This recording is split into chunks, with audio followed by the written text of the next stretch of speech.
நீதிமொழிகள் 4ஆம் அதிகாரம் 18ஆம் வசனத்துக்கு நேராக நம்முடைய கவனத்தை செலுத்துவோம். எல்லாரும் சேர்ந்து படிப்போம்.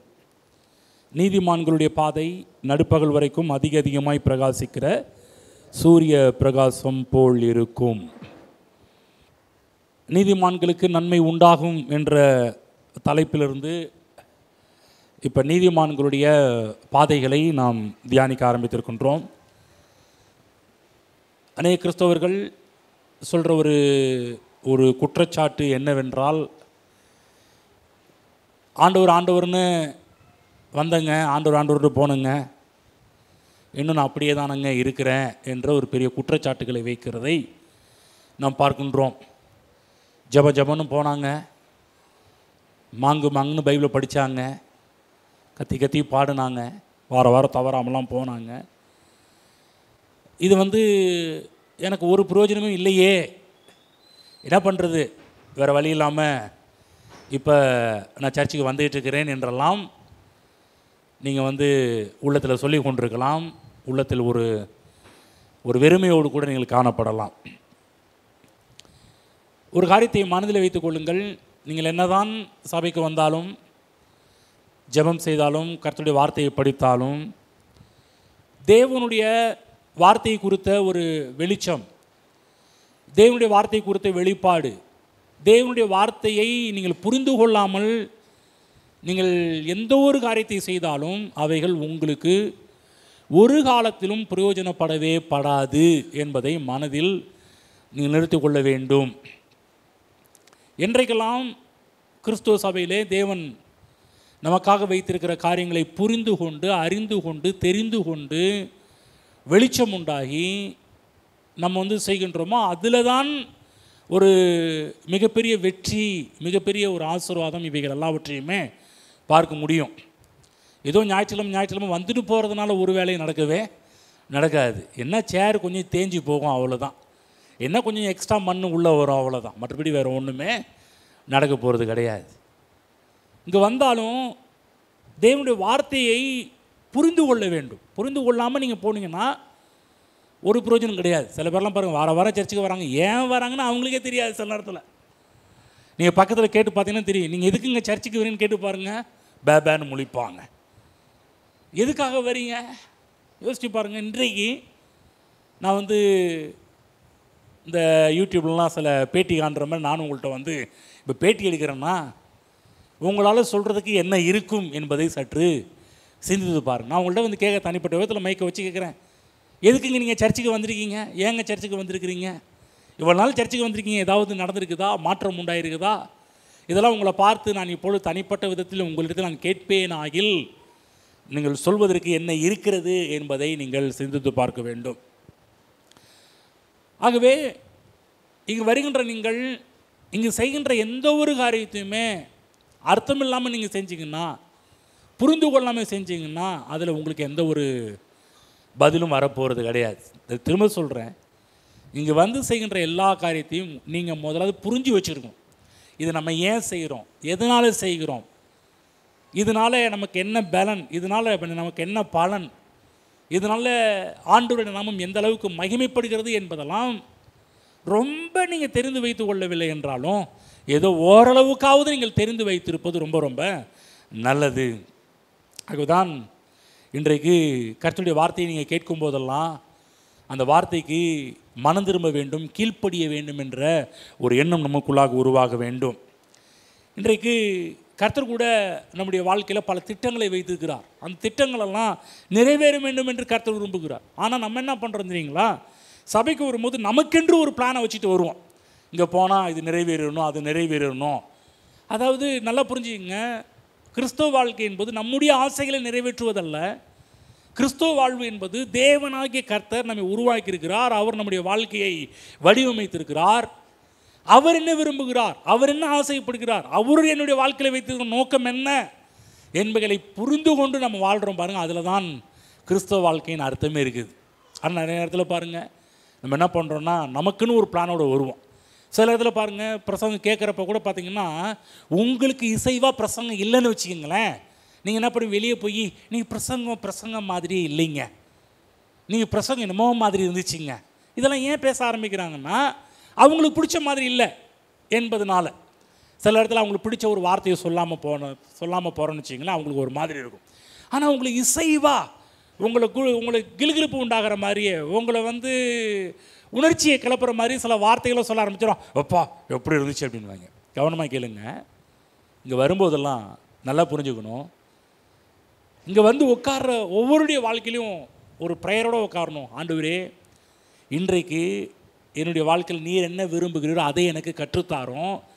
நான் என்ன விரும்புகிறேன்னு கிடையாது ஆண்டவரே, நான் என்ன யோசிக்கிறேன்னு கிடையாது ஆண்டவரே, நீங்கள் என்ன விருப்பப்படுறீங்க, உங்களுடைய யோசனை என்ன, உமக்கு பிரியமானதை செய்ய எனக்கு கற்றுத்தாரும், உமக்கு பிரியமானதை செய்ய எனக்கு போதித்தரலும், உமக்கு பிரியமான ஒரு வாழ்க்கையை வாழ இன்றைக்கு எனக்கு தேவனுடைய ஊழியக்காரன் வாயிலிருந்து வார்த்தை வரட்டும் ஆண்டவரே என்று நீங்கள் காத்திருப்பீர்கள் என்றால், நிச்சயமாகவே உங்களுக்கான தேவனுடைய காரியத்தை நீங்கள் பெற்றுக்கொள்வீர்கள். நீங்கள் உங்கள் ஆசை நிறைவேறணும், உங்கள் விருப்பம் நிறைவேறணும் வரக்கூடாது. உங்கள் ஆசையிலே, உங்கள் விருப்பத்திலே, உங்களுடைய திட்டத்திலே, உங்களுடைய யோசனையிலே தேவனை கலக்க வேண்டும். தேவனை உள்ளே கொண்டு வரணும். தேவன் இல்லாமல் உங்களால் ஒன்றும் பண்ண முடியாது. இயேசு கிறிஸ்து சொன்னார், என்னை இல்லாமல் உங்களால் ஒன்றும் செய்ய முடியாது. எந்த ஒரு காரியத்திலையும் ஆண்டவரே நீங்கள் என்ன விரும்புகிறீங்க, ஆண்டவரே இந்த விஷயத்தை நீங்கள் எப்படி பார்க்குறீங்க, இந்த விஷயத்தை நீங்கள் எப்படி கேட்பீங்க, இப்போ நீங்கள் இருந்தீங்கன்னா இந்த காரியத்தை நீங்கள் எப்படி இந்த காரியத்தை நீங்கள் பார்ப்பீர், அந்த விதத்தில் நான் பார்க்க எனக்கு உதவி செய்யும் என்று கேட்பீர்கள் என்றால் வாழ்வு சிறப்பாக சூப்பராக போக ஆரம்பிக்கும். ஆகவேதான் அவர் திட்டம், அவர் நோக்கம் என்ன என்பதை அறிந்து வாழும்போது நிச்சயமாக சொல்கிறேன், இந்த பூமியிலே நீங்கள் ஆசீர்வதிக்கப்பட்ட மனிதர்களாக இருப்பீர்கள் என்பது அதிக உறுதியான ஒரு காரியம். ஆமென். புரியுதுங்களா என்ன சொல்லிட்டு இருக்கிறோன்னு? நீதிமானுடைய பாதையை தேவன் எப்படி வைத்திருக்கிறாராம், நடுப்பகல் வரைக்கும் அதிகமாய் பிரகாசிக்கிற சூரிய பிரகாசம் போல இருக்கும் என்று பைபிளில் போடப்பட்டிருக்குது. அப்போ உங்களுடைய வாழ்க்கையின் இறுதி என்ன, உங்கள் வாழ்க்கையின் உறுதி என்ன? உறுதியானதும் இறுதியானதும் என்னவென்றால் கர்த்தருடைய வார்த்தை. தேவன் நீதிமான்களுக்கென்று ஒரு நோக்கத்தை வைத்திருக்கிறார். அது என்ன? ஜெயமான ஒரு வாழ்வு, சுகமான ஒரு வாழ்வு, பிரகாசமான ஒரு வாழ்வு. அப்போ தேவனுடைய பாதையில், நீதிமான்களுடைய பாதை என்று சொல்லக்கூடிய தேவனுடைய பாதை, அந்த பாதையிலே, தேவனுடைய பாதையிலே தோல்வி கிடையாது, அந்த பாதையில் வறுமை கிடையாது, அந்த பாதையில் மரணம் கிடையாது, அந்த பாதையிலே ஜீவன் உண்டு என்று நாம் பார்க்கின்றோம். அப்போ தேவனுடைய பாதையில் நீங்கள் சென்றுக்கிட்டு இருக்கும்போது பார்த்தீங்கன்னா பிசாசு என்ன பண்ணுவான்னா, அந்த பாதையில் நீங்கள் வாழக்கூடாது என்பது அவன் சில பிளான் பண்ணிகிட்டு இருப்பான். நம்ம தேவனுடைய பாதையில் அழகாக போயிட்டுருப்போம். ஜெபம், இதை சிம்பிளாக நமக்கு தெரியுது. ஜெபம், இந்த சபைக்கு வரக்கூடிய காரியங்கள் எல்லாமே தேவனுடைய பாதை தான். அநேக நேரத்தில் பாருங்கள், இந்த பாதையில் தான் உங்களுக்கு டிஸ்டர்ப் பண்ணுவான். இந்த பாதையில் நீங்கள் சரியாக போகக்கூடாது, நீங்கள் ஜெபம் பண்ணக்கூடாது என்பது பிசாசுடைய நோக்கம். ஆனால் தேவனுடைய நோக்கம் என்ன? நீங்கள் எப்பொழுதும் ஜெபம் பண்ண வேண்டும் என்பது தேவனுடைய நோக்கமாக இருக்குது, இல்லைங்களா? எல்லா சமயத்திலும் எல்லா விதமான வேண்டுதலோடும் ஸ்தோத்திரத்தோடு கூடிய ஜெபத்தினாலும் வேண்டுதல் நீங்கள் தேவன்கிட்ட வர வேண்டும் தேவனுடைய நோக்கமாக இருக்குது. ஆனால் நம்ம என்ன, பிசாசு என்ன பண்ணிடுறான்னா, நம்மளை அந்த லைனில் கொண்டு போகிறது கிடையாது, ஜெப வாழ்வில் கொண்டு போகிறது கிடையாது. சில பேர்லாம் பாருங்கள், ஜெபம் கூட பண்ணுறது கிடையாது. சில பேர் ஞாயிற்றுக்கிழமை வந்தால் இதை கூட்டத்தோடு கூட்டமாக ஜெபம் பண்ணா இங்கே தான் ஜெபம் பண்ணுவாங்களோ இல்லையா, மற்றும் பர்சனல் தனிப்பட்ட ஒரு ப்ரேயர் லைஃப்னு சில பேருக்கு இல்லை. சில பேருக்கெல்லாம் சொல்கிறாங்க, ஞாயிற்றுக்கிழமை சர்ச்சுக்கு வரதே நாங்கள் பெருசுங்கயா, இதில் தனிப்பட்ட விதத்தில் எப்படி ஜெபம் பண்ணுறது? சில பேருக்கு ஒரு ஆர்டரான, ஒரு ஒழுங்கான ஒரு வேத வாசிப்பு திட்டத்தை இன்னும் வைக்கல. வச்சுருக்கீங்களா? ஒரு ஆர்டர், ஒழுங்கான ஒரு வேத வாசிப்பு திட்டத்தை வச்சுருக்கிறீங்களா? எத்தனை பேர் பாஸ்டமாவை தவிர எத்தனை பேர் பைபிளை எத்தனை தடவை ஒரு முழுமையாக எத்தனை தடவை முடிச்சிருக்கிறீங்க? சொல்ல முடியுமா? 1 2 பேர் தான் கை தூக்கிறோம். 3 1 2 3 கொஞ்சம் கொஞ்சமாக ஏற்றுறீங்க. 1 2 3 4 5 6 7 கொஞ்சம் கொஞ்சமாக ஏறுது. மற்றவங்க கவனிக்கலீங்களா? 7 பேர் தான் பைபிளை முடிச்சிருக்கிறோம். முடிச்சோடனே அவ்வளோதானா? இல்லை, திரும்பவும் நீங்கள் பைபிளை ஸ்டார்ட் பண்ணி பாருங்கள், ஒரு புதிய ஒரு வெளிப்பாடுகளோடு உங்களுக்கு தோன்ற ஆரம்பிக்கும். மற்றவங்களுடைய நிலைமை என்ன? மற்றவங்க ஏன் இன்னும் ஸ்டார்ட் கூட பண்ணல? கவனமாக கேளுங்க. இங்கே வர நீங்கள், இந்த வேத வாசிப்பு என்பது தேவனுடைய பாதை, தேவனுடைய திட்டம். வேத வாக்கியங்கள் எல்லாம் ஆராய்ந்து பாருங்கள், என்னை குறித்து சாட்சி கொடுக்கிறவைகள் இவைகளே என்று போடப்பட்டிருக்கிறது. சத்தியத்தையும் அறிவீர்கள், சத்தியம் உங்களை விடுதலையாக்கும் என்று போடப்பட்டிருக்கிறது. இந்த வார்த்தை எந்த அளவுக்கு நீங்கள் படிக்கிறீர்களோ, இந்த வார்த்தை தான் உங்களை பாதுகாக்கும், இந்த வார்த்தை தான் உங்களை உயர்த்தும், இந்த வார்த்தை தான் உங்களை தாங்கும், இந்த வார்த்தை தான் உங்களுக்கு கண்ணீரை துடைக்கும், இந்த வார்த்தை தான் உங்கள் வாழ்க்கையில் இருக்கிற எல்லா கேள்விகளுக்கும் பதிலை கொண்டு வரும், இந்த வார்த்தை தான் உங்கள் வேலையை மாற்றும், இந்த வார்த்தை தான் உங்கள் பிள்ளைகளை மாற்றும், இந்த வார்த்தை தான் உங்களை தனிப்பட்ட வாழ்க்கையை மாற்றும், இந்த வார்த்தை தான் யார் யாரெல்லாம் மாறாமல் அவங்க எல்லாரையும் மாற்றும், இந்த வார்த்தை தான் உங்கள் வாழ்க்கையில் பல கேள்விகள் இருக்குல்ல, அத்தனை கேள்விக்கு பதிலை கொடுக்கக்கூடிய இந்த வார்த்தை. ஆனால் நம்ம என்ன பண்ணுறோம், ஒரு ஒழுங்கான ஒரு ஆர்டர் இன்னும் வைக்காமலே வச்சுருக்கிறோம் தேவனுடைய வார்த்தையை. நமக்கு ஏங்க அப்படின்ற மாதிரி வாழ்ந்துட்டுருக்குறோம் இல்லைங்க. நீதிமான்களுடைய பாதை தேவன் வடிவமைத்த பாதை. அந்த பாதையில் நீங்கள் ரெகுலராக போய் பாருங்கள், தேவன் வைத்த அந்த லிஸ்ட்டு, அந்த லக்கு, அந்த டெஸ்டினியை நம்ம அடைய ஆரம்பிப்போம். நடுப்பகல் வரைக்கும் அதிகமாய் பிரகாசிக்கிற சூரியன் பிரகாசம் போல் இருக்கும். நம்ம சில தேவன் நமக்காக வடிவமைத்த பாதைக்கு நம்ம சரியாக போகிறது கிடையாது. ஆனால் நம்ம என்ன பண்ணுறோம்னா அந்த உச்சத்தை அடைய வேண்டும் என்று ஆசைப்படுறோம்.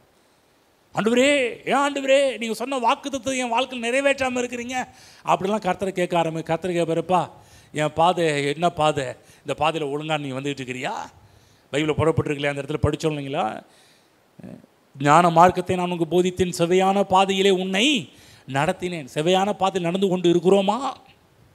அன்றைக்கி நேரத்தில் பாருங்கள், நல்ல கவனமாக கேளுங்க. பிசாசு நீங்கள் தேவனுடைய பாதையில் செல்லக்கூடாது என்பதிலே பிசாசு ரொம்ப கவனமாக இருக்கிறான். பிசாசு ரொம்ப நம்முடைய வாழ்க்கையில் அலாட்டாக இருக்கிறான். எப்படி நீங்கள் இங்கே இருக்கிற ஒவ்வொருவரும் தேவனுடைய காரியத்தில் கரெக்டாக போகக்கூடாது என்பதில் அவன் கங்கணமாக இருக்கிறான், அவன் வெறியாக இருக்கிறான்.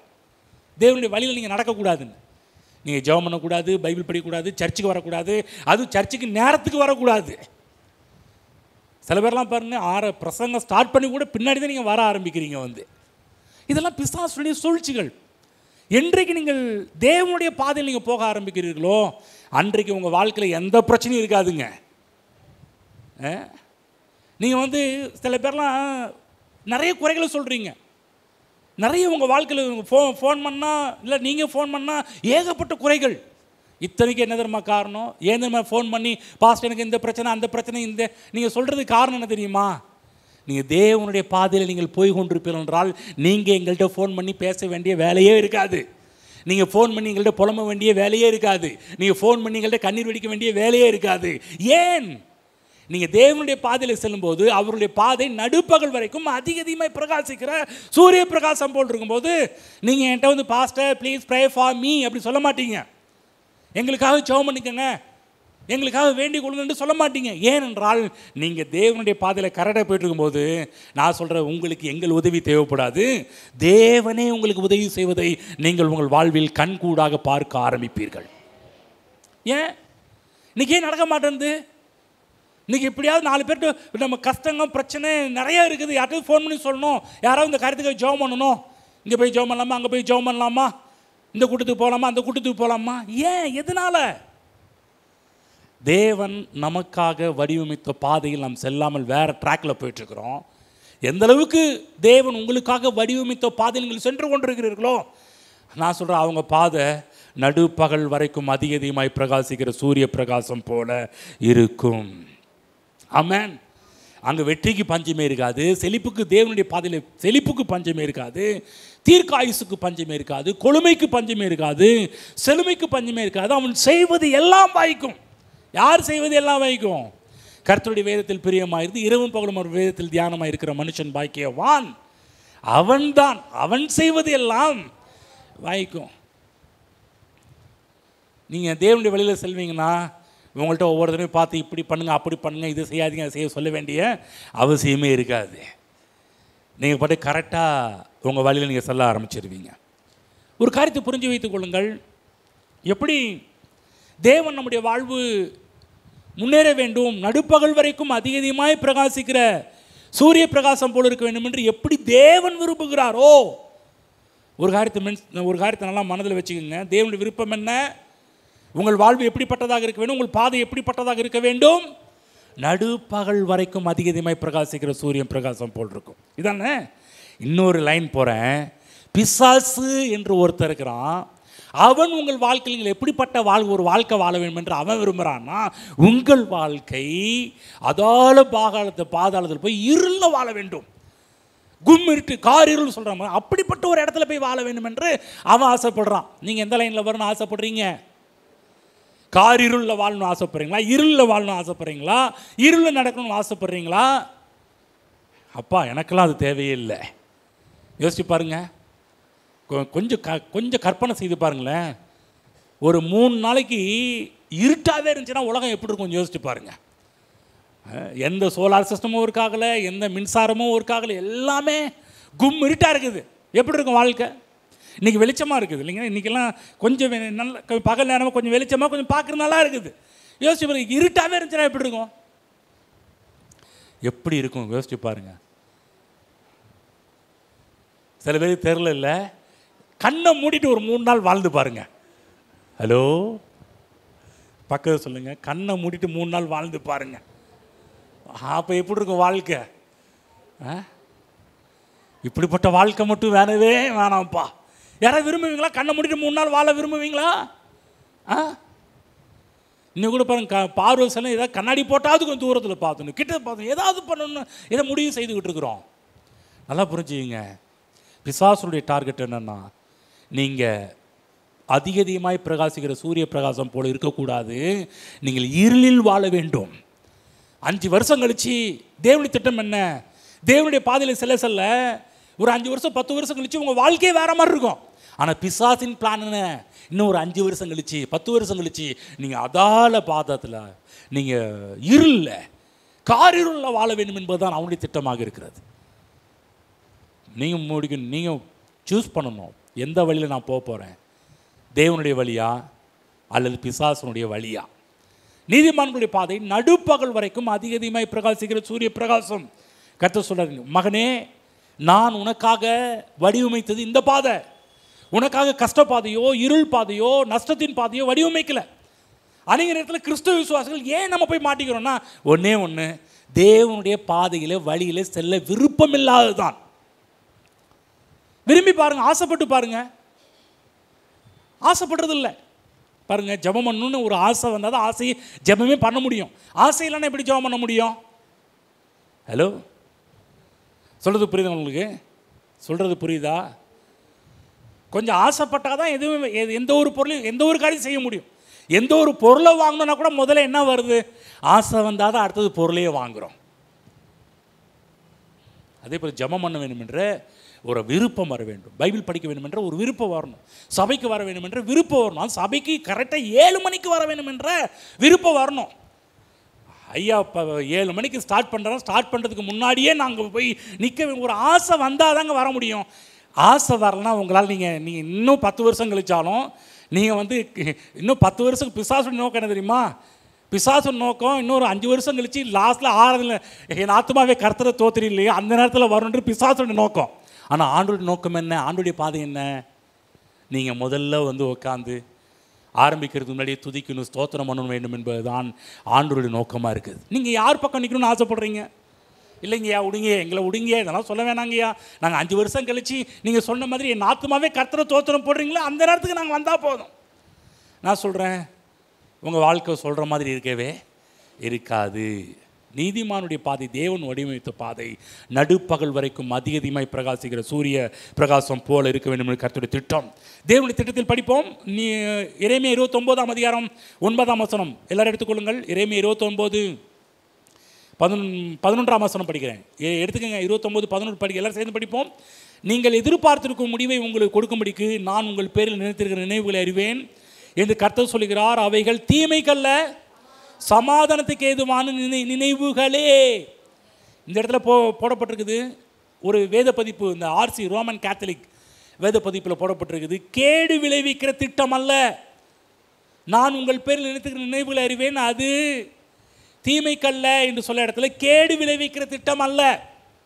பக்கத்தில் சொல்லுங்க, கர்த்தர் உங்கள் வாழ்விலே கேடு விளைவிக்கிற திட்டத்தை வைக்கவில்லை. புரிஞ்சிச்சிங்களா? கேடு வரணும். பைபிளை போட நீதிமானுக்கு எங்க சத்தமாக சொல்லுங்க. நான் பதிலை நீங்கள் தான் சொல்ல சொல்லியிருக்கேன். நான் ஸ்டார்ட் பண்ண நீங்கள் தான் சொல்லணும். என்ன பண்ணணும்? அட சாமிகளா, நீதிமானுக்கு எத்தனை கேடு வராது? ஒரு கேடு தான் பாஸ்டர் வராது. அப்போ மீதி 99 அப்படி இல்லை. நீதிமானுக்கு ஒரு கேடு குணம்னா அந்த கேடு என்ற அந்த இடத்துக்கே அவன் லைஃப் போகக்கூடாது. நீதிமானுக்கு ஒரு கேடுமே வரக்கூடாது. அதுதான் இங்கு ஞானியாகிய சாலமோன் அவனுடைய வாழ்விலே 11ஆம் வசனம் 4:11 ஞான மார்க்கத்தை நான் உனக்கு போதித்தேன், செவ்வையான பாதைகளிலே உன்னை நடத்தினேன். செவ்வையான பாதை 12:13 நீ அவைகளில் நடக்கும்போது இடுக்கண் உண்டாவது இல்லை. எந்த பாதையில்? தேவன் வடிவமைத்த பாதையில், நீதிமான்களுடைய பாதையில் நீ நடக்கும்போது இடுக்கண், துன்பம், நஷ்டம், வியாதி, தரித்திரம் என்ற பேச்சு, இடுக்கண் உண்டாவதே இல்லை. நீ அவைகளில் ஓடினாலும் இடர மாட்டாய், கால் தடிக்கி விழமாட்டாய், நொண்டி நொண்டி நடக்க மாட்டாய், இடர மாட்டாய். சொல்லுங்க, இடர மாட்டோம், இடுக்கண் உண்டாவது இல்லை. என்னன்னா இந்த இடத்துல நீதிமொழியை எழுதின ஆக்கியோன், நாம் இந்த பாதையில் செல்லும்போது நிறைவான ஜெயமாக வாழ்வதற்கு ஆன புத்திமதிகளை கொடுத்து கொண்டே வரார். பிரகாசமான நடுப்பகல் வரைக்கும் அதிகமாய் பிரகாசிக்கிற ஒரு வாழ்க்கைக்குள்ளே போக்குவதற்கான புத்திமதிகளை கொடுத்து கொண்டு வருகிறார். இன்றைக்கு நீங்கள் கர்த்தருடைய புத்திமதியை நீங்கள் கேட்க மறுப்பீர்கள் என்றால், கர்த்தருடைய புத்திமதியின்படி நடக்க நீங்கள் தவறுவீர்கள் என்றால், நல்ல கவனமாக கேளுங்க, நீங்கள் உங்கள் வாழ்க்கையில் தொடர்ந்து பயணம் செய்ய முடியாது, தொடர்ந்து நன்மையில் வாழ முடியாது, தொடர்ந்து சுகத்தில் வாழ முடியாது, தொடர்ந்து வெற்றியில் வாழ முடியாது. நீதிமான்களுடைய பாதை, தேவன் வடிவமைத்த பாதை நீங்கள் தொடர்ந்து செல்வீர்கள் என்றால், நான் சொல்கிறேன், உங்களுக்கு எப்போதுமே ஜெயம்தான். 18-19ஆம் வசனம் படித்து 19, துன்மார்க்கருடைய பாதையோ காரிருள் போல் இருக்கும், தாங்கள் இடறுகிறது இன்னதென்று அறியார்கள். அப்போ நம்ம பயமில்லாமல் போக வேண்டும் என்றால் நமக்கு பிரகாசம் அவசியம். ஆகவே நம்முடைய வாழ்க்கை நடுப்பகல் வரைக்கும் அதிகமாய் பிரகாசிக்கிற சூரிய பிரகாசம், அப்படிப்பட்ட ஒரு வாழ்க்கை. எதுக்காக? நம்ம போகிற பாதை தெளிவான பாதையாக இருக்க வேண்டும். வெளிச்சத்தில் நம்ம நடப்போம் என்றால் பயமே இருக்காது. பாருங்கள், ஒரு இந்த ஏரியாவிலேருந்து தள்ளி போகிறீங்க, ஒரு 2 கிலோமீட்டர் நடந்து போகும்போது ரோட்டில் எந்த ஒரு நைட் நேரத்தில் போகும்போது இருட்டாகவே இருந்துச்சுன்னா நடக்கிறதுக்கு பயமாக இருக்கும். ஆனால் லைட்லாம் ஏரியா ஃபுல்லாகவே ஒரு 20 அடிக்கு ஒரு லைட்டு, ஒன்றும் இல்லை, இந்த பண்டிகை காலகட்டத்தில் லைட்டாக ஃபுல்லாக கட்டி வச்சுருவான் பாருங்கள். அப்போ நடக்கிறதுக்கு எப்படி இருக்கும்? பயம் இல்லாமல் தைரியமாக நடக்க முடியும். மற்ற இடத்துல இருட்டாகவே இருந்துச்சுன்னா உங்களுக்கு எப்படி இருக்கும்? யோசிப்பீங்க, எப்படியோ பல்ல கடிச்சிட்டு கண்ணை மூடிட்டு எப்படியோ தோத்திர போட்டுட்டாவது என்ன பண்ணுவீங்க? அந்த இடத்த கடந்து போவீர்கள்.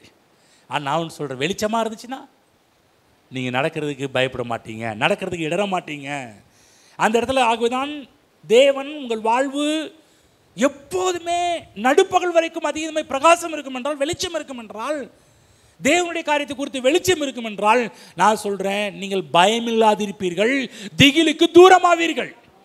ஆமாம், நம்முடைய வாழ்க்கையில் கர்த்தர் தான் வச்சிருக்கிறார். இன்னைக்கு ஏன் பயம், ஏன் திகில்? இந்த நீதிமானுடைய பாதையில் நாம் விரும்பாதது, செல்லாதது, அதை ஆசைப்படாதது தான். ஆகவே தேவன் கொடுக்குற வெளிச்சத்தில் நாளுக்கு நாள், வாரத்திற்கு வாரம், மாதத்திற்கு மாதம், வருஷத்துக்கு வருஷம் நீங்கள் சிறப்படைந்து கொண்டே போவீர்கள். நேற்று இருந்தது போல் இன்று இருக்கிற மாட்டீங்க, இன்று இருக்கிற நாளை இருக்க மாட்டீங்க, நாளை இருக்கிறது போல் அடுத்த நாள் நீங்கள் இருக்க மாட்டீங்க. ஒவ்வொரு நாளும் உங்களுடைய மகிமை வேறு மாதிரி தான் போய் கொண்டே இருக்கும். சிலர் சொல்லுவாங்க, என்ன சொல்லுவாங்கன்னா, 5 வருஷத்துக்கு முன்னாடி நல்லா இருந்தேன் பிரதர், ஆனால் அப்படின்னு எழுப்பாங்க. இன்றைக்கி பாருங்கள் கடனுக்குள்ளே இருக்கிறேன், இன்றைக்கி பாருங்கள் பிரச்சனைக்குள்ளே இருக்கிறேன், இன்றைக்கி பாருங்கள் வியாதிக்குள்ளே இருக்கிறேன், இன்றைக்கி பாருங்கள். இது எல்லாத்துக்கும் பதில் என்னன்னா, நீங்கள் நீதிமான்களுக்கென்று தேவன் வைத்த அந்த பாதையை விட்டுட்டு வேறு வழியில் சென்று கொண்டிருக்கிறீர்கள் என்ற அர்த்தம். உங்களுக்கு என்றைக்காவது ஒரு ட்ராக் மாதிரி வேறு லைனில் போயிட்டுருக்குன்னு நான் சொல்கிறேன், அந்த வழி தேவன் வைத்த வழி அல்ல. கர்த்தர் சொல்கிறாரு, கர்த்தரின் உன் பாரத்தை வைத்து விடு, அவர் உன்னை ஆதரிப்பார்னு சொல்லப்பட்டிருக்கு. கர்த்தர் நம்மை ஆதரிக்கிற தேவன். பாரத்தில் அவர் மேலே வச்சுருங்க. நம்ம பாரத்தை சுமத்து இருந்தால் அது ரொம்ப தூரம் நம்மளால் போக முடியாது.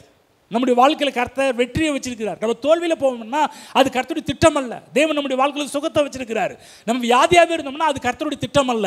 அப்போ நீங்கள் எங்கெல்லாம் பிற்போக்கான நிலைமையை அடைகிறீர்களோ நல்லா புரிஞ்சுங்க, அது கர்த்தருடைய திட்டம் அல்ல. நம்ம ஏதோ வேறு லைனில் ரூட்டு மாறி பாதை மாறி போயிட்டு இருக்கிறோம்னு அர்த்தம். சொல்லுங்கள், பக்கத்தில் கேளுங்க. ஏதாவது கஷ்டப்படுறீங்களா? ஏதாவது கண்ணீர் வெடிக்கிறீங்களா? நாங்கள் அமைதியாக இருக்கிறீங்க, மாட்டிக்குவோம்னா அப்புறம் அடுத்தது அவர் சொல்லுவார், நீங்கள் ட்ராக் மாதிரி போயிட்டுருக்கிறீங்க, அதனால தான் இதெல்லாம் இருக்கிறீங்கன்னு சொல்லுவீங்க. ஆமாம், உண்மைதான். நான் சொல்கிறது நான் உங்கள்கிட்ட கேட்குறேன், காலையில் நான் சொல்கிறது உங்களுக்கு புரியுதா புரியலையா? முதல்ல பக்கத்தில் புரிஞ்சிச்சா? என்ன புரிஞ்சிச்சு? தேவன் என் வாழ்க்கையில் கேடு விளைவிக்கிற திட்டத்தை வைக்கல, நல்ல திட்டத்தை தான் வச்சுருக்கிறார். அப்போ என் வாழ்க்கையில் சில பிரச்சனை, கஷ்டம், துன்பம், பாடு, கண்ணீர், கவலை இதெல்லாம் வருவதற்கு என்ன காரணம்னா, நான் நல்லா புரிஞ்சுக்கணும், நல்லா மண்டையில் கொண்டு போய் பதிய வச்சுக்கணும். நான் ஏதோ தேவனுடைய வழியில் போகாமல் வேறு வழியில் சென்று கொண்டிருக்கிறேன். ஆகவே நிதானித்து தீர்மானித்து, ஐயோ நான் தப்பான வழியில் போயிட்டுருக்கேன்னு சொல்லி யூட்டர்ன் போட்டு திரும்ப தேவன் வைத்த வழியில் வந்துடணும். இப்போ காரில் போயிட்டுருக்குறோம் பாரு. முதல் நான் சேலத்துக்கு வந்தப்போ இந்த 5 ரோடு இருக்குது பார்த்தீங்களா, இப்போல்லாம் நான் பயங்கர டெவலப் ஆயிடுச்சு.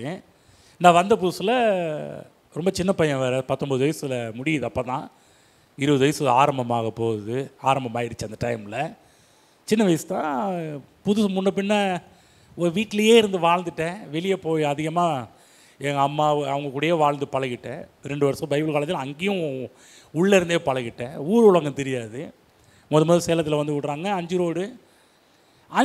ஒரு டைம் என்ன பண்ணேன்னா, நான் பாட்டுக்கு ஜங்ஷன் பக்கம் போகாமல் அஸ்தமட்டி பக்கம் போயிட்டுருக்கிறேன். போக என்னப்பா, நம்ம ஆரம்பத்தில் நம்ம கூட்டி வந்தோம், முதல்ல கிணத்தங்களை தானே கூட்டியிருந்தோம். அந்த லைனுக்குரிய எந்த ஒரு அடையாளமே தெரியல. நம்ம பாட்டுக்கு வேறு லைனில் போயிட்டுருக்குறோமே, ரொம்ப தூரம் போயிட்டேன். அப்போ தான் சாமி தப்பாக போயிட்டுருக்குறோம், முதல்ல யூட்டர்ன் போட்டு வேறு வழியில் போகணும். திரும்ப அந்த 5 ரோடு வந்து திரும்ப ஒரு கன்ஃபியூஸ், திரும்ப ரவுண்ட் அடித்து திரும்ப வேறு பக்கம் போயிடுவோமோ. அப்போ நான் ஒரு 2 பேர்கிட்ட கேட்டேன், ஏங்க ஜங்ஷன் போகிற ரோடு இது எப்போப்பா அப்படின்னாங்க. பாருங்கள், நல்ல வேலைக்கு இல்லைன்னா திரும்ப யூட்டர்ன் போட்டு வேறு ரோட்டில் போயிட்டுருப்போம். பாருங்கள், நான் சொல்கிறது உங்களுக்கு புரியுதா? காலை வேளையில் ஒருவேளை நம்ம தப்பான ரூட்டில் போயிட்டு நம்முடைய வாழ்க்கையில் நடக்கிற எல்லா பிற்போக்கான காரியங்கள் நடக்கும்போது கொஞ்சம் யோசிக்கணும். நம்ம ரூட்டு மாறி வேறு எங்கேயோ போய் கொண்டு இருக்கிறோம், பாதை மாறி சென்று கொண்டிருக்கிறோம். அப்போ உடனே நின்று சுதாரித்து, ஆண்டவரே என்னை மன்னியும், நான் உம்முடைய வழியை விட்டுட்டு வேறு வழியில் போயிட்டுருக்கிறேன், எனக்கு நீர் நடத்தும் ஆண்டவரே, நீர் போதியும் ஆண்டவரே, நீங்கள் சொல்லியிருக்கிறீர்கள் நான் உனக்கு போதித்து நடக்க வேண்டிய வழி உனக்கு காட்ட வேண்டிய சொல்லியிருக்கிறீரே, அப்பா நீங்கள் நான் நடக்க வேண்டிய வழி எனக்கு காட்டுங்க. ஆமென். நான் சொல்கிறேன், ஒவ்வொரு நாளும் காலையில் எழுந்த விட வேண்டிய கர்த்தர்கிட்ட நீங்கள் சொல்ல வேண்டிய ஒரு ப்ரேயர் என்னவாக இருக்கணும்? ஆண்டவரே, இன்றைக்கி நான் எப்படி வாழணும், எப்படி நடக்கணும், எந்த திசையில் போகணும் வேண்டும் என்று நீங்கள் காட்டுங்க ஆண்டவரே, நீர் காட்டுகின்ற வழியில் நான் நடப்பேன். ஆமென். நம்ம இஷ்டத்துக்கு வாழ்ந்துட்டு இன்னொன்று கர்த்தர் இப்படி பண்ணுறாருன்னு சொல்லக்கூடாது. ஒவ்வொரு நேரத்துலையும் ஆண்டவர் உமக்கு பிரியமானதை செய்ய எனக்கு போதித்தரலும். தேவனுடைய பாதையில் நீங்கள் செல்வீர்கள் என்றால் நல்ல கவனியமாக கேளுங்க, அந்த பாதையில் ஒரு துளி கூட இருள் என்பது கிடையவே கிடையாது. அந்த பாதையில் கஷ்டத்துக்கும் துன்பத்திற்கும் மரணத்திற்கும் இடுக்கண்களுக்கும் வேலையே இல்லை, வழியே இல்லை. நான் போன வாரம் சொல்லி அந்த பாதையில் சென்ற ஒரு மனுஷன் 120 வயசில் கூட பார்த்தீங்கன்னா கண்ணு மங்கலை, ஆமேன், பலனும் குறைந்து போகலை. அவ்வளோ பெரிய மலை மேலே ஏறி ஃபைனாக்குலர் கூட இல்லாமல் தேவன் இந்த இஸ்ரேல் மக்களை கொண்டு போகிற தேசத்தை அங்கேருந்து பார்க்கிறார் என்றால் எப்பேற்பட்ட ஒரு காரியம். தேவனுடைய பாதையிலே சென்ற ஒரு மனிதன். தேவனுடைய பாதையிலே நாம் செல்லாத வரை வெற்றி, சுகம், தேவன் வைத்திருக்கிற எந்த நன்மைகளையும் பெற்றுக்கொள்ள முடியாது. நான் சொல்கிறேன், தேவனுடைய பாதையில் தான் தேவன் நமக்கான எல்லா நன்மைகளையும் கர்த்தர் வைத்திருக்கிறார். வேறு இடத்துல கிடையாது, வேறு வழியில் கிடையாது. நீங்கள் வேறு இடத்துல போய் தேடிட்டீங்கன்னா சொல்லுவாங்க, எப்போ நீ அட்ரஸ் மாதிரி வந்துட்ட, இந்த அட்ரஸ் அது கிடையாதுப்பா அப்படின்வாங்க. இல்லைங்க இந்த அட்ரஸ் இல்லை வேறு, சும்மா அதில் கொஞ்சம் மாறி இருந்தால் கூட அவுட்டு தான் பாரு. சமீபத்தில் இந்த நீட் எக்ஸாம் நடந்துச்சு. அப்படி தான் பாருங்கள், தருமபுரியில் இருக்கிற ஒரு ஆள் வந்து ஒரு சின்ன ஒரு அட்ரஸ் மாறின உடனே சேலத்தில் வந்து அவங்க வந்து எக்ஸாம் எழுத வந்தாங்க. சேலத்தில் வந்து பார்த்தா இல்லைப்பா இது இந்த அட்ரஸ் கிடையாது, தருமபுரி அட்ரஸ்ஸு. யோசிச்சு பாருங்கள் எவ்வளோ அந்த அந்த வீடியோலாம் பார்த்தீங்கன்னா எவ்வளோ பரபரப்பாக அந்த சீன் போனதுன்னு. ஒரு 10 நாளைக்கு இப்போ தான் ஒரு மே மாதம் ஸ்டார்டிங்கில் நடந்துச்சு வந்து. எந்த அளவுக்கு அந்த எக்ஸாமுக்கு பிற்பாடு அவங்க அங்கே நம்பர் வாங்கி திரும்ப நீ அங்கே வர வேணாம் இங்கேயே எழுதுன்ற ஒரு காரியத்தெல்லாம் சொன்னதை நீ சமீபத்தில் பார்த்துக்கலாம். கொஞ்சம் ஒரு மாறின உடனே அவ்வளோ கன்ஃபியூஸ். அப்போ அந்த எழுதக்கூடிய அந்த ஆளுக்கு எப்படிப்பட்ட ஒரு மனநிலை அந்த நேரத்தில் இருந்திருக்கும் பாருங்கள். ஐயோ இப்படி ஆச்சே, தருமபுரியில் எழுத வேண்டிய எக்ஸாமை இங்கே போட்டு நான் எப்படி திரும்ப, எந்த அளவுக்கு பதட்டம், எந்த அளவுக்கு குழப்பம், எந்த அளவுக்கு ப்ரெஷர், எந்த அளவுக்கு அவங்களுக்குள்ள ஒரு வெறுமை இந்த நேரத்தில் காணப்பட்டிருக்கும். நல்ல வேலைக்கு கவர்மெண்ட்டு கொஞ்சம் இறங்கில்ல, அவங்கள நம்பர் வாங்கி அவங்கள இங்கேயே எழுத சொல்லுங்கன்ற ஒரு திட்டத்தை கொண்டு வர ஆரம்பித்தாங்க. கவனமாக கேளுங்க, கொஞ்சம் அட்ரஸ் மாறினாலே அவ்வளோதான், பெரிய பெரிய பிரச்சனைகள் சந்தைக்கு நேரிடும். ஆகவே தேவனுடைய பாதை, தேவன் நமக்காக வடிவமைத்த பாதைகள் சென்று கொண்டிருப்பீர்கள் என்றால் நான் சொல்கிறேன் அந்த பாதையிலே இருள் இல்லை. ஆமென். நிறைய பேர் சொல்லுவாங்க பாருங்கள், பாஸ்டர் நானும் தான் வார சர்ச்சுக்கெல்லாம் வரல பாஸ்டர், நீங்கள் பண்ணுற பிரசங்கம் எல்லாத்தையும் நான் கேட்டுட்டு தானே இருக்கிறேன், உங்கள் பிரசங்கத்தை மட்டுமா கேட்குறேன், யூடியூப்பில் கூட தான் பாருங்கள் நிறைய பிரசங்கம், நான் நிறைய பிரசங்கத்தை கேட்குறேன்ல பாருங்கள். அந்த காலகட்டத்தில் இந்த கேசட்டு சிடிஸ் இதெல்லாம் வந்துச்சு பாருங்கள். நிறைய பேர்லாம் பாருங்கள் இவ்வளோ சிடி இருக்குங்க, இவ்வளோ கேசட் இருக்குதுங்க. நான் சொல்கிறேன் எவ்வளோ சிடி இருக்கலாம், எவ்வளோ கேசட் இருக்கலாம், எவ்வளோ பிரசங்கங்கள் இருக்கலாம். நான் கவனமாக கேளுங்க. நிறைய பேர் கூட சொல்லுவாங்க இதை கேளுங்க அதை கேளுங்க, எங்கள் சேனலை பாருங்கள், அந்த சேனலை பாருங்கள், சப்ஸ்கிரைப் பண்ணுங்கள், லைக் பண்ணுங்கள், இதெல்லாம் சொல்லுவாங்க. நிறைய பேர் என்ன பண்ணுறாங்கன்னா சேனல்லாம் எல்லாம் பார்க்குறாங்க வந்து. ஆனால் என்ன பண்ணுவாங்கன்னா நானும் தாங்க வாரம் வந்து பிரசங்கத்தெல்லாம் கேட்குறேன். நீங்களும் தானே கேட்குறீங்க, பக்கத்தில் கேட்குறீங்களா? நம்ம கேட்காம என்ன பண்ணிட்டு இருக்கிறோமா? என்ன கேள்வி இது? காது இருக்குது, பாஸ்ட் பண்ணுற பிரசங்கம் கேட்டுட்டு தானே இருக்கிறேன், நானும் தானே கேட்டுட்டு இருக்கிறேன். சில பேர் கேள்வி என்னன்னா, ஏங்க நானும் தாங்க கேட்குறேன், வாரம் வரேங்க, பிரசங்கத்தெல்லாம் கேட்குறேங்க, ஆனாலும் என் வாழ்க்கையில் ஒன்றுமே நடக்க மாட்டேனுதுங்க. பாவம், ஒரு வருஷமாக அவர் வந்து பொருளாதார செழிப்பு பற்றிலாம் பேசினார் இல்லைங்களா? ஒரு வருஷத்துக்கு மேலேயே பேசணும். கிறிஸ்தவர்கள் ஏன் செழிக்க மாட்டேன்றாங்க, கிறிஸ்தவங்க ஏன் நல்லா இல்லை, ஒரு வருஷத்துக்கு மேலே எடுத்துக்கிட்டு இருந்தோம் பாருங்கள். ஆனால் மக்கள் பாருங்கள் திரும்ப இந்த வருஷம் வந்தால் அதே லிஸ்ட்டில் தான் இருக்கிறாங்க. பார்த்துறீங்க, பக்கத்தில் கேளுங்க. போன வருஷம் ஃபுல்லாக மெசேஜ் எல்லாம் கேட்டிங்களா? கேட்டீர்களா? எப்படி இருக்கிறீங்க? ஏதோ கொஞ்சமாவது டெவலப் ஆகிருக்கிறீங்களா? முன்னேறி இருக்கிறீங்களா? சில பேரெல்லாம் பார்த்தீங்கன்னா ஆமாங்க போன வருஷம் ஃபுல்லாக கேட்டேங்க, கிறிஸ்தவர்கள் ஏன் செழிப்பதில்லை, பாயிண்ட்டாக பிரசங்கம் பண்ணாருங்க. இதில் டிவிலெல்லாம் போட்டு விதைப்பு அறுப்புன்ற பிரமாணத்தெல்லாம் அப்படியே பட்டையை கலப்புனாருங்க. என்னமா மாதிரி இருந்துச்சுங்க. நான் கேட்குறேன், சில பேரெல்லாம் பார்த்தீங்கன்னா நீங்கள் எங்கே ஸ்டார்ட் பண்ணீங்களோ அங்கே தான் நின்றுட்டு இருக்கிறீங்க, அங்கே தான் நிற்கிறீங்க. ஏன் வந்து ஒரு இன்ச்சு நவர முடியல? என் லைஃப்பில் வந்து ஏன் அதே இடத்துல இருக்கிறேன்? கவனமாக கேளுங்க, ஒரு விஷயம் சொல்லிக் கொடுங்க, கவனமாக கேளுங்க. எந்த பிரசங்கத்தை கேட்டாலும் அந்த பிரசங்கத்தின்படி நடப்பதற்கு நீங்கள் என்றைக்கு உங்களை ஒப்பு கொடுக்கிறீர்களோ அன்றைக்கு தான் உங்கள் வாழ்விலே நல்ல மாற்றத்தையும் முன்னேற்றத்தையும் பார்க்க முடியும். வாரம் சர்ச்சுக்கு வருவதில் எந்த ரொம்ப பெரிய காரியம் கிடையாது, ஒன்றும் இல்லை. நீ காலையில் சில கோயிலெலாம் போய் பாருங்கள், சர்ச்சுக்கு போய் பாருங்கள், அவ்வளோ மக்கள் போகிறாங்க. ஆனால் போகிறதுனால இதை முன்னேற்றம் நடக்குதா? நான் சொல்கிறேன், இங்கேயும் அதே மாதிரி ஏன் இருக்கிறீங்க? வாரம் வரீங்க, பிரசங்கம் கேட்குறீங்க, அப்படியே போகிறீங்க, அப்படியே இருக்குது வாழ்க்கை, ஒரு முன்னேற்றமும் இல்லையே. உங்கள் வீட்டில் உள்ள உங்களை பார்த்து நாக்க பிடுங்குற லெவலுக்கு கேட்காத அளவு தான் இருக்குது. நீலாம் எதுக்கு சர்ச்சுக்கு போகிற, எதுக்கு பைபிள் படிக்கிற, இந்த மாதிரிலாம் கேட்டு உங்களை இன்னும் வீட்டை விட்டு விரட்டாமல் தான் இருக்கிறாங்க. அவ்வளோதான், விரட்டாமல், அதான் பாக்கி. இன்னும் கொஞ்ச நாள் போச்சுன்னா என்ன பண்ணிடுவாங்க, விரட்டவ ஆரம்பிச்சிடுவாங்க. ஒன்றும் இல்லை, கவனமாக கேளுங்க. பக்கத்து சொல்லுங்க, கவனமாக கேளுங்க. பக்கத்து சொல்லுங்க, கவனமாக கொஞ்சம் கேளுங்க. என்னங்க அமைதியாக இருக்கிறீங்க? எந்த பிரசங்கத்தை கேட்டாலும் நீங்கள் நான் பண்ணுற பிரசங்கமோ, பாஸ்டம்மா பண்ணுற பிரசங்கமோ, யூடியூப்பில் கேட்குற பிரசங்கமோ,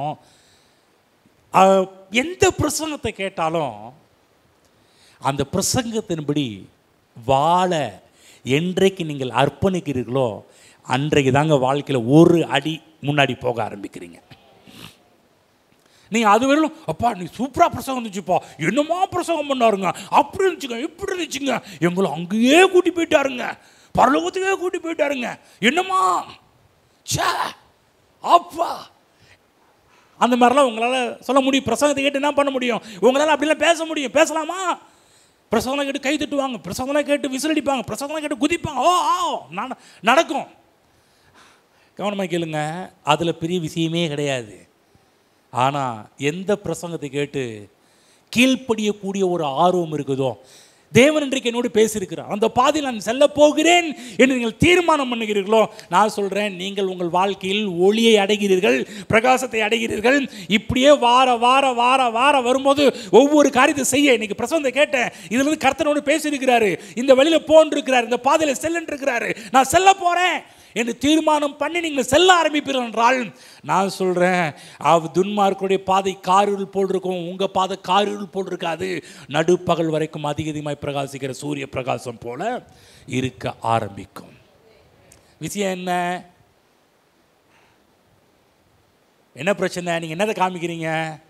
இங்கே வந்திருக்கீங்களா? என்னதை காமிக்கிறீங்கன்னா, ஐயோ நாங்களாம் சர்ச்சுக்கு வருகிறவர்கள் மட்டும்தாங்க ஐயா, நாங்கள்லாம் செய்கிறவர்கள் இல்லை என்பதை காண்பிக்கிறீர்கள். தேவப்பிள்ளை ஒரு நல்ல ஒரு காரியத்தை மனதில் வச்சுக்கிங்க. வரப்போகிற நாட்கள் நிறைய உங்களோடு இடைப்பட போகின்றேன்.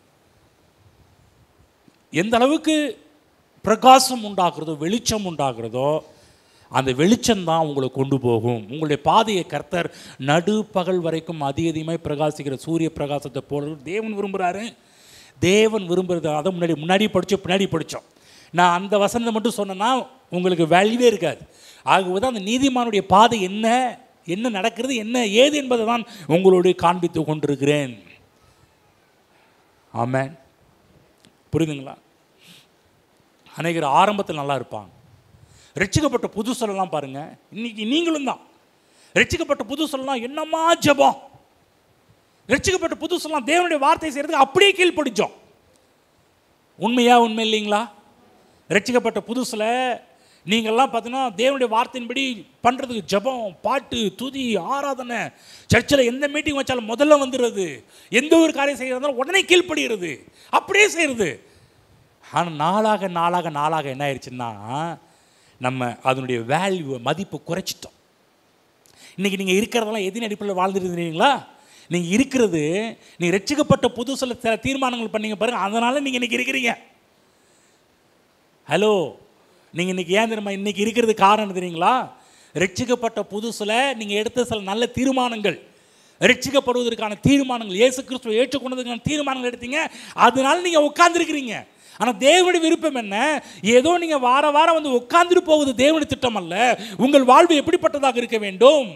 நடு பகல் வரைக்கும் அதிகமாய் பிரகாசிக்கிற சூரிய பிரகாசத்தை போல் உங்கள் வாழ்வு இருக்க வேண்டும்.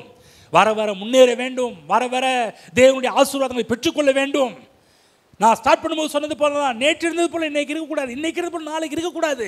உங்கள் வாழ்விலே இருக்கின்ற மகிமை மாறுபடணும், கிருபை மாறுபடணும், அற்புதங்கள் மாறுபடணும், அதிசயங்கள் மாறுபடணும். உங்கள் வாழ்க்கையில் சொல்லணும், ஆண்டவர் என் வாழ்க்கையில் தினந்தோறுங்க புதுசு புதுசாக கர்த்தர் பண்ணுறாருன்னு சொல்லக்கூடிய நிலைமை உங்கள் வாழ்வில் உண்டாக வேண்டும். இது பழசே நடந்துகிட்டு இருக்குதா, இல்லை ஒவ்வொரு நாளும் புதுசு புதுசாக எதாவது அற்புதம் நடக்கிறதா? பக்கத்தில் கேளுங்க, புதுசு புதுசாக எதாவது அற்புதம் நடக்குதா? தேவனுடைய விருப்பம், என்னுடைய விருப்பம் என்ன தெரியுங்களா? நீங்கள் அன்னைக்கு ரட்சிக்கப்பட்ட புதுசில் இருந்தீங்களே, அதே மாதிரி இப்போ இருக்கக்கூடாதுன்னு நான் விரும்புகிறேன், தேவனு விரும்புகிறார். பார்த்தீங்களா, கொஞ்சம் தான் ஆமீன் வருது, நிறைய ஆமீன் வரல. ஒவ்வொரு நாளும் நான் சொல்கிறேன், நிறைய சாட்சிகள் உருவாக ஆரம்பிச்சிடும். இந்த மாதிரி தேவனுடைய பாதையில் செல்ல ஆரம்பிச்சிட்டிங்கன்னா, தேவனுடைய வழி அவர் அவர் காட்டுற வழியில் நம்ம செல்ல ஆரம்பிச்சிட்டோம்னா, உங்கள் வாழ்க்கையில் ஒவ்வொரு நாளும் அந்த வழியில் அற்புதம் நடந்துக்கிட்டே இருக்கும். ஒவ்வொரு நாளும் அந்த வாழ்க்கையில் அதிசயம் நடந்துக்கிட்டு இருக்கும். இது என் கர்த்தரால் ஆயிற்று. நீங்கள் சொல்லுவீங்க, அப்பா இது கர்த்தரால் ஆயிற்று, என் கண்ணுக்கு ஆச்சரியமாக இருக்குது. அடுத்த சொல்லுவீங்க, இது கர்த்தரால் ஆயிட்டுங்க, ரொம்ப ஆச்சரியமாக இருக்குதுங்க, எங்கள் நேற்று பார்த்த மாதிரி இல்லைங்க, இன்னைக்கு தேவன் வேறு மாதிரி பண்ணுறாருங்க. ஆமென். நான் சொல்கிறேன், இங்கே இருக்கிற உங்கள் எல்லாருடைய வாழ்வும் அப்படிப்பட்டதாக இருக்க வேண்டும் என்பது கர்த்தருடைய திட்டமும் நோக்கமுமாக இருக்கிறது. திரும்ப சொல்கிறேன், இங்கே இருக்கிற யாரும் ஆரம்பத்தில் இருந்தது போலவே இருக்கக்கூடாது. சுகம், வெற்றி, சந்தோஷம், மகிழ்ச்சி, சமாதானம், ஊழியம், துதி, கர்த்தருடைய ஆராதிக்கிற காரியங்கள், எல்லா காரியத்திலையுமே உங்களை பார்க்கும்போது ரொம்ப அதை மெச்சிக்கொள்ளணும். பரவாயில்லப்பா, அவங்க நேற்று இருந்த மாதிரிலாம் இல்லைங்க, போன வருஷம் இருந்த மாதிரிலாம் இல்லைங்க, போன மாதம் இருந்த மாதிரிலாம் இல்லைங்க. சில காரியத்தெல்லாம் அறிவிப்பெல்லாம் சொன்னாங்க பார்த்தீங்களா, இது சொல்ல வேண்டிய அவசியமே இல்லாத அளவுக்குலாம் போயிடும். ஏன்? நீங்கள் உங்கள் தேவனுடைய பாதையில் செல்ல ஆரம்பித்தா தேவனுடைய பொறுப்பை அறிந்து கொள்வீர்கள், சபையின் காரியத்தை அறிந்து கொள்வீர்கள்.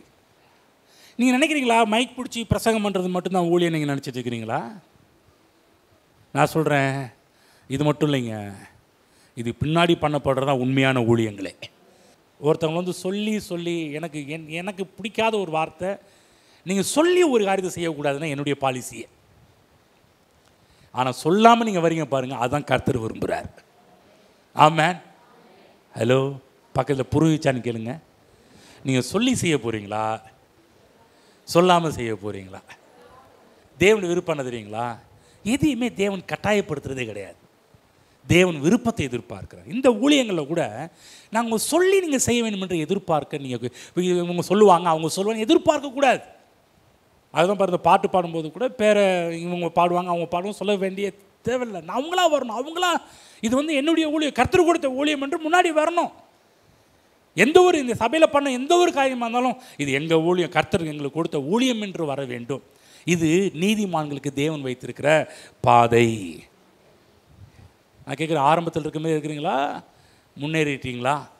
முன்னேறவில்லை என்றால் நீங்கள் முடிவு பண்ணணும். இனிமேல் நான் சர்ச்சுக்கு வரும்போதெல்லாம், தேவனுடைய வார்த்தையை கேட்கும் போதெல்லாம், தேவனுடைய வார்த்தையை கேட்டது அப்படியே போக மாட்டேன். இன்றைக்கு கர்த்தர் எனக்கு என்ன கற்றுக் கொடுக்கிறார் என்பதை கேட்டு அதன்படி செய்ய போகிறேன் என்று நீங்கள் தீர்மானித்து வருவீர்கள் என்றால், நான் சொல்கிறேன், உங்களுக்கு நல்ல எதிர்காலம் காத்து கொண்டிருக்கிறது. ஆமென். அந்த எதிர்காலத்தில் இருள் இல்லை, அந்த எதிர்காலத்தில் வியாதி இல்லை, அந்த எதிர்காலத்தில் துன்பம் பிரச்சனை எதுவும் கிடையாது. நீங்கள் முன்னேறி கொண்டே போவீர்கள். செழிப்பு பற்றி கேட்கலாம், ஏன் செழிக்கலை? ஏன் செழிக்கலைன்னா அதில் நடக்கவில்லை.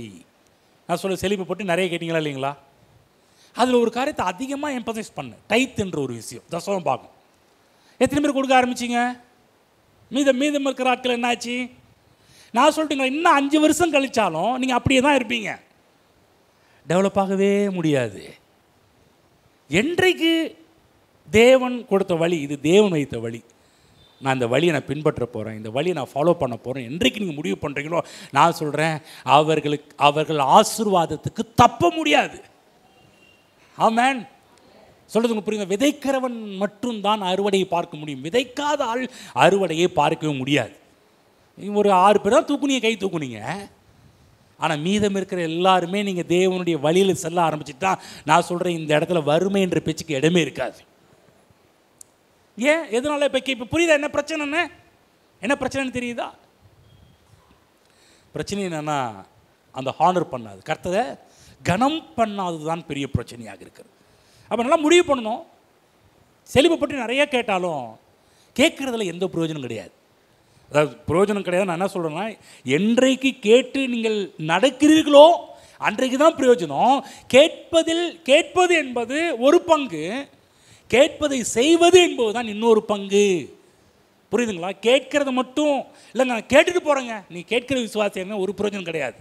கேட்டுட்டு அதன்படி என்றைக்கு செய்ய ஆரம்பிக்கிறீர்களோ அன்றைக்கு தான் அந்த காரியம் முழுமை அடைய ஆரம்பிக்கும். வார சர்ச்சுக்கு வந்துட்டு போகிறதுனால ஒரு பிரயோஜனம், பக்கத்தில் ஒரு பிரயோஜனம் கிடையாதுங்க. உங்களுக்கு சொல்லுங்க, நல்லாவே சொல்லுங்க, சர்ச்சுக்கு வந்துட்டு போகிறது ஒரு பிரயோஜனம் கிடையாது. ஹலோ, நல்லாவே சொல்லுங்க. நீங்கள் ஏதோ எல்லோரும் வந்துட்டு போகிற மாதிரி வந்துட்டு போனீங்கன்னா உங்களுக்கு நான் சொல்கிறேன் அப்படியே சொல்லுங்கள், இப்படி சொல்லுங்கள், எல்லோரும் வர்றது போல் சொல்லுங்கள். நீங்கள் வந்துட்டு போனீங்கன்னா உங்களுக்கு ஒரு பிரயோஜனம் கிடையாது. வேஸ்ட்டு சொல்லுங்கள், டைம் வேஸ்ட்டு.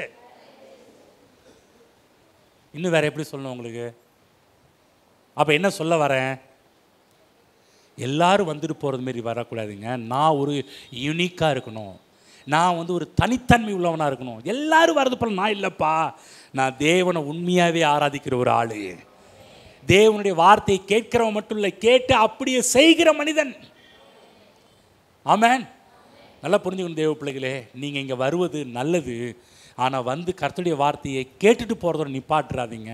கேட்டுட்டு நான் அன்றைக்கி சொல்கிற மாதிரி இந்த கேட்கும்போது பார்த்து கர்த்தர் நிறைய காரியத்தை உங்களை இன்ஸ்ட்ரக்ஷன் சொல்லிட்டு இருப்பார். ஆனால் நான் என்ன சொல்கிறேன்னா, இன்றைக்கி ஒரு காரியத்தை செய்யுங்க, எல்லா காரியத்தையும் செய்ய வேணாம், ஒரு காரியத்தை செய்தால் போதுங்க. நீங்கள் இந்த 1 மணி நேரம் பிரசந்தை கேட்குறீங்க, 1 மணி நேரம் பிரசந்தை கேட்டு ஒரு காரியத்தை செய்வதற்கு நீங்கள் தீர்மானம் பண்ணி பாருங்க,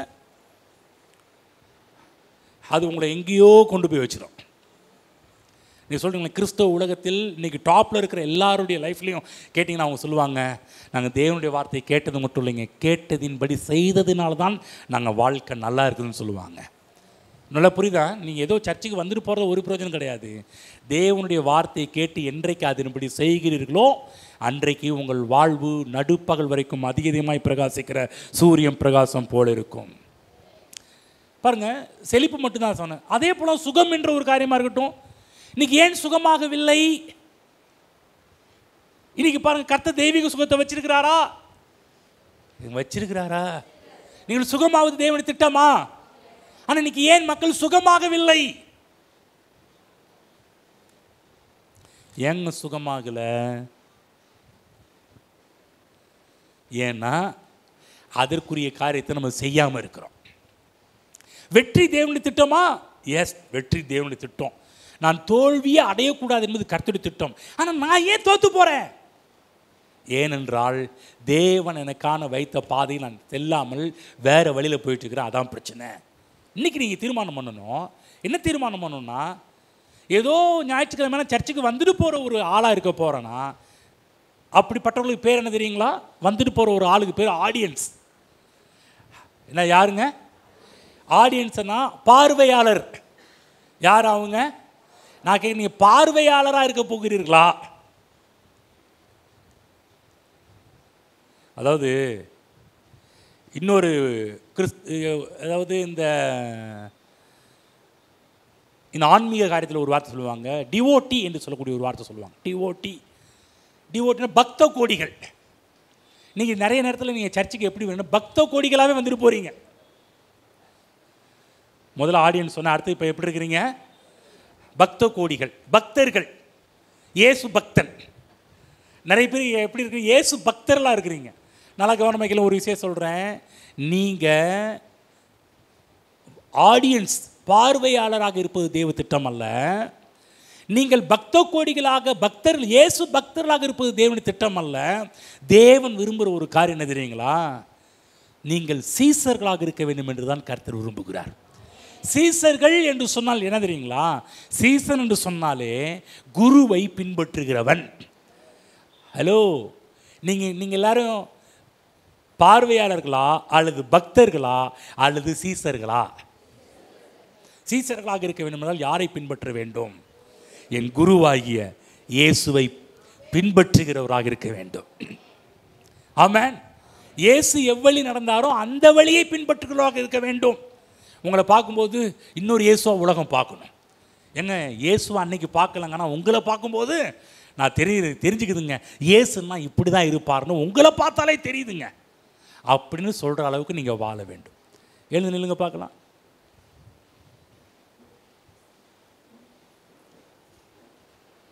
பக்கத்தில் கேளுங்க, பக்தனாகவே இருக்க போகிறீங்களா? பார்வையாளராக இருக்க போகிறீங்களா? அல்லது சீசனாக மாறப்போகிறீர்களா? சீசன் என்று சொன்னாலே குரு என்ன சொல்கிறாரோ அதன்படி செய்ய வேண்டும். குரு எவ்வழியோ அந்த வழியை பின்பற்ற வேண்டும். இன்னைக்கு என்னையும் உங்களையும் கர்த்தர் சீசர்களாக மாற வேண்டும் என்று கர்த்தர் விரும்புகிறார். சீசன் குருவை பின்பற்றுகிறவன். இன்னைக்கு முடிவு பண்ணுங்க. என்ன முடிவு பண்ணணும்னா, ஆண்டவரே, இதுவரை நான் பார்வையாளனா வந்து போயிட்டேன், ஒரு ஆடியன்ஸ் மாதிரி வந்துட்டு போயிட்டேன், எல்லா இடத்துக்கும் கோயிலுக்கு போகிற ஒரு பக்த கோடிகள் போல் நான் போயிட்டு ஒரு இயேசு பக்தனா வாரம் வந்துட்டு போயிட்டேன். நீங்கள் முடிவு பண்ணுங்க. நீங்கள் பார்வையாளன் கிடையாது, நீங்கள் பக்த கோடி கிடையாது, இயேசுவுக்கு சீசனாக மாற வேண்டும் என்று முடிவு பண்ணுங்கள். ஆமென்.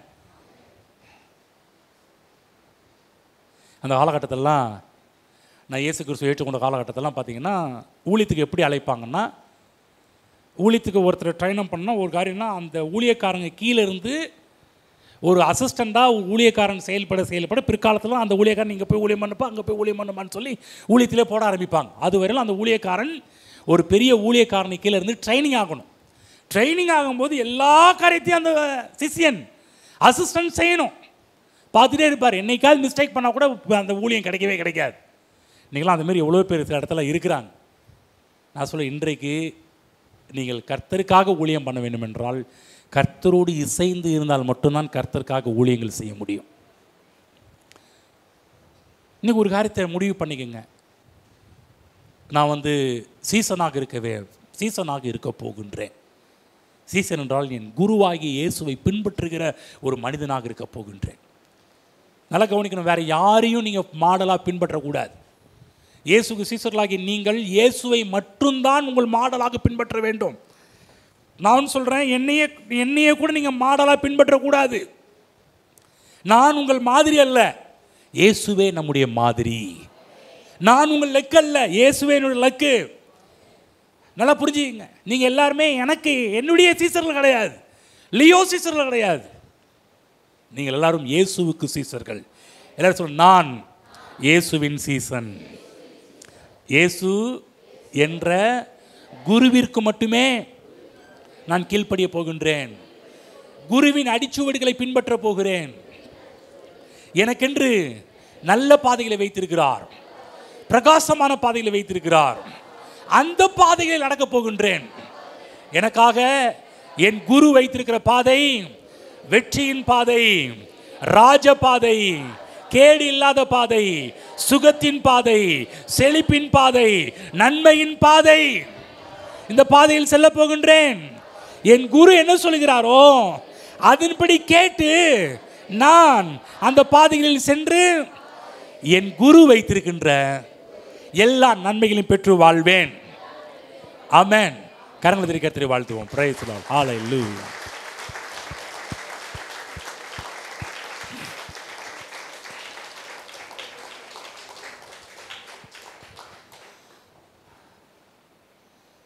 முடிவு பண்ண வேண்டியது உங்கள் கையில் இருக்குது. திரும்ப சொல்கிறேன், அடுத்த மாதத்துக்குள்ளே உங்கள் வாழ்க்கையில் நான் முன்னேற்றங்களை பார்க்க வேண்டும் என்று ஆசைப்படுகின்றேன். இப்போ நீங்கள் இருக்கிற நிலைமையில் இருக்கக்கூடாது என்று தேவனும் விரும்புகிறார், நானும் விரும்புகிறேன். ஆமென். இல்லை போங்க பாஸ்டர், எங்களை விட்டுருங்க பாஸ்டர், நாங்கள் இப்படியே வாழ்ந்துட்டு இப்படியே போயிடுறோம் பாஸ்டர்ன்னு சொன்னீங்கன்னா அது உங்கள் பாடு.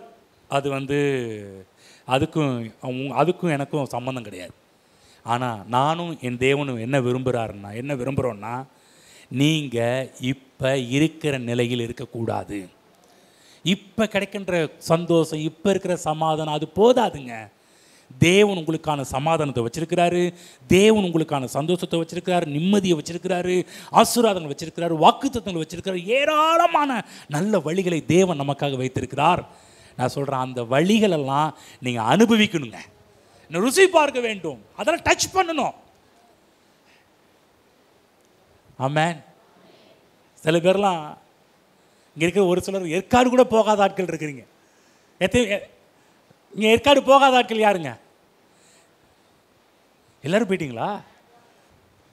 அடுத்த வாரமே ஏற்காடு போயிட்டு வந்துருங்க.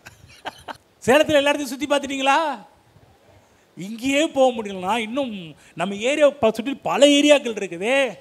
இதெல்லாம் கொஞ்சம் ஆசைப்பட்டு கொஞ்சம் ஒன் பை ஒன்னாக தேவன் நமக்காக வச்சிருக்கிறார். நான் சொன்னது மேலோட்டமான ஆசீர்வாதம். நான் பேச போகிறது ஆவிக்குரிய ஆசீர்வாதத்தில் தேவன் உங்களுக்காக பல காரியத்தை வச்சிருக்கிறாரு. இன்னும் நீங்கள் எடுத்து பயன்படுத்தப்படாத ஏராளமான வாக்குத்தத்தங்கள் இன்னும் உங்கள் லைஃப்பில் அப்படியே பேலன்ஸாகவே இருக்குது. தெரியுங்களா? இன்றைக்கும் இங்கே இருக்கிற விசுவாசிகளில் இந்த வேதத்தில் சொல்லப்பட்ட வாக்குத்தத்தம் எல்லாவற்றையும் அனுபவித்து விட்டீர்களா என்று கேட்டால் எத்தனை பேர் சொல்ல முடியும்? பாஸ்டர் எல்லாத்தையும் அனுபவிச்சுன்னு சொல்ல முடியுமா யாராவது? ஆனால் என்னன்னா, என்றைக்கெல்லாம் நீங்கள் உங்களை அர்ப்பணிக்கிறீர்களோ, ஆண்டவரே இன்றைக்கி இந்த செய்தியை கேட்டேன், இதன்படி நான் வாழ போகிறேன்னு என்றைக்கு நீங்கள் அர்ப்பணிக்கிறீர்களோ, நான் சொல்கிறேன், உங்கள் லைஃப் அதிகமான பிரகாசிக்க சூரிய பிரகாசத்தை போல இருக்கும். ஹல்லேலூயா. கர்த்தர் கொடுத்த வார்த்தைகளுக்கு நன்றி செலுத்துவோம். ஓ நன்றி ஆண்டவரே, இன்றைக்கு எங்களோடு பேச நம்முடைய வார்த்தைகளுக்கு நன்றி செலுத்துவோம். எங்கள் கண்களை திறந்த நம்முடைய வார்த்தைகளுக்கு நன்றி செலுத்துகிறோம். ஆண்டவரே, நாங்கள் பார்வையாளராகவோ அல்லது பக்த கோடிகளாகவோ வந்து போகிற ஒரு ஆளாக இருக்க மாட்டோம். ஆண்டவரே, இயேசுவே உமக்கு சீசர்களாக நாங்கள் இருக்க எங்களை அர்ப்பணிக்கிறோம் ஆண்டவரே. எங்கள் குருவாகி உம்மை பின்பற்றுகிற, எங்கள் குருவாகி நீர் சொல்கின்ற வார்த்தைகள் கேட்டு செய்யக்கூடிய ஒரு ஆட்களாக வாழ எங்களை அர்ப்பணிக்கிறோம் ஆண்டவரே. இங்கே இருக்கிற ஒவ்வொருவரும் தங்கள் வாழ்க்கை உமக்காக அர்ப்பணித்து இந்த பூமியில் நீர் காட்டும் வழியிலே உம்முடைய பிள்ளைகள் சென்று இந்த பூமியில் கர்த்தாவே நீதிமான்களுடைய பாதையாகிய நடு பகல் வரைக்கும் அதிகமாய் பிரகாசிக்கிற சூரிய பிரகாசம் போல இருக்கிற வாழ்க்கையை இந்த பூமியில் அனுபவிக்கிட்டோம். நீதிமான்களின் பாதை ராஜ பாதை என்று பார்க்கிறோமே, அந்த ராஜ பாதையில் ஒரு வாழ்வை இந்த இங்கே இருக்கிற ஒவ்வொரு பிள்ளைகளும் அனுபவிக்கட்டும் என்று ஆசீர்வதிக்கின்றேன். தனிப்பட்ட வாழ்வு, குடும்ப வாழ்வு, பொருளாதார வாழ்வு, பிள்ளைகளுடைய வாழ்வு, அன்று வேலைகளுடைய வாழ்வு, சமுதாய வாழ்வு, படிப்பின் காரியங்கள், எல்லா காரியத்திலும் ஒரு மிகப்பெரிய ஒரு அறுவடை, வெற்றி, முன்னேற்றங்கள், இதுவரை இல்லாத ஒரு ஆண்டவரே அனுகூலங்கள் நம்முடைய பிள்ளைகளுக்கு உண்டாவதை பார்க்கட்டும். இயேசு கிறிஸ்து நாமத்தில் பிதாவே, ஆமென்.